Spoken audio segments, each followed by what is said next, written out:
ধুরন্ধর 2 মানে ধুরন্ধর the revenge এই সিনেমাটাকে অনেকে প্রপাগান্ডা বলছেন এবং বিজেপির বানানো ক্যাম্পেইন বলে সমালোচনা করছেন।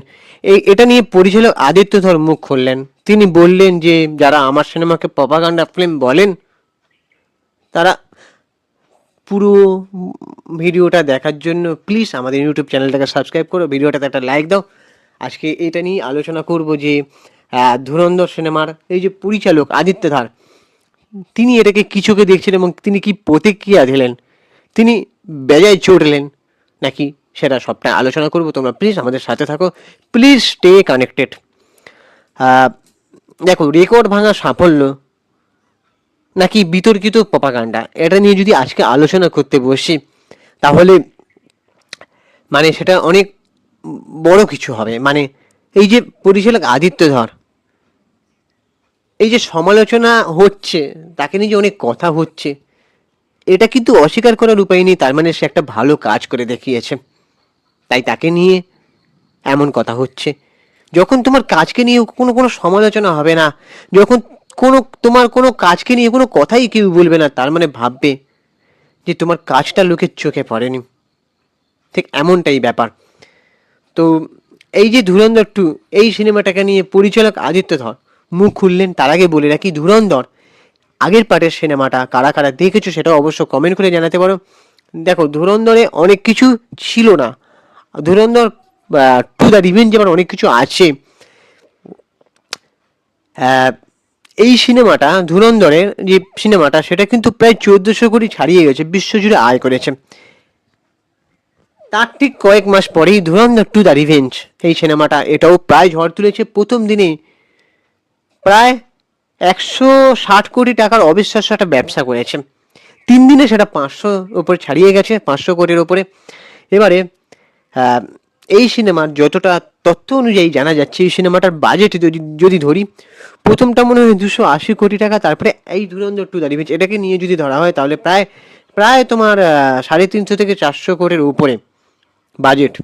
কিন্তু প্রথমটাই যদি 1400 কোটি টাকা হয় আর এটা যদি 500 কোটি টাকা হয় 3 দিনে, তাহলে তো সেই বাজেট কবেই ছাড়িয়ে গিয়েছে, তাই না?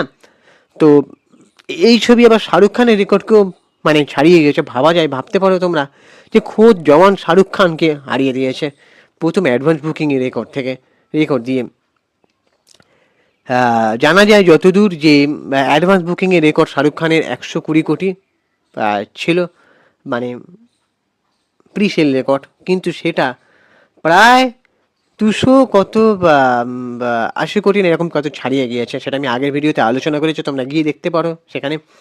আর এই সিনেমাটা দিয়ে রণবীর সিং অন্যতম একটা ক্যারিয়ারের উদযাপন হলো। তার মানে তার ক্যারিয়ারে সেরকমভাবে বড় কোনো সাফল্য ছিল না, কিন্তু এই সিনেমাটার মাধ্যমে তার ক্যারিয়ারটা অন্যদিকে মোড় নিল। আর পরিচালক আদিত্য ধর, তার আমি যখন তার মানে এগুলো দেখলাম, ক্যারিয়ার সিনেমাগুলো দেখলাম, তার মধ্যে দুটো সিনেমায় সব থেকে আলোচিত, সেটা হচ্ছে উড়ি দ্য সার্জিক্যাল স্ট্রাইক, আর এই হচ্ছে ধুরন্ধর।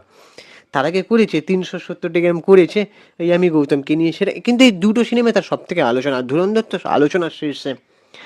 তো এবারে এই সিনেমাটা মানে দেখিয়ে দিল যে বলিউডকে কীভাবে ভরাডুবি থেকে বাঁচাতে হয়। এবারে আজকে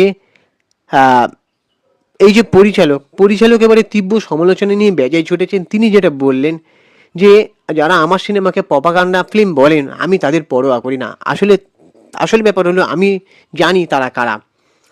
এছাড়াও তিনি নির্দিষ্ট মানে সমালোচকদের করা জবাব দিলেন নির্দিষ্ট করে যে আদিত্য ধর যারা এই সিনেমাটাকে কেবল একটি নির্দিষ্ট প্রচারের অংশ হিসেবে দেখছেন, তাদের উদ্দেশ্যে পরিচালক স্পষ্টই জানিয়ে দিয়েছেন যে তিনি এই ধরনের মন্তব্যে বিচলিত হন না। তার মতে যারা নেতিবাচক মন্তব্য করছেন বা তাদের পরিচয় বা উদ্দেশ্য নিয়ে তিনি অবগত।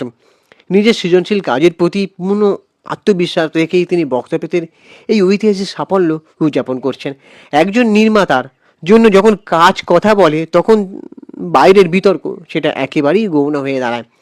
মানে ধরো তুমি একটা কাজে বিরাট বড় সাফল্য পেয়েছো, তুমি বাইরের লোক কে কী বলছে না বলছে সেদিকে কান দেবে না, তুমি এতটাই তো সাকসেসটা উদযাপন করবে, তাই না? তো 160 কোটি প্রথম দিনের ব্যবসা আর ওইদিকে 500-র ওপর ছাড়িয়ে গেছে 3 দিনে। সেই বিশাল অঙ্কই প্রমাণ করে যে দর্শক সিনেমাটিকে কীভাবে অ্যাকসেপ্ট করেছে। তো এর থেকে তো আর বড় কথা হতে পারে না।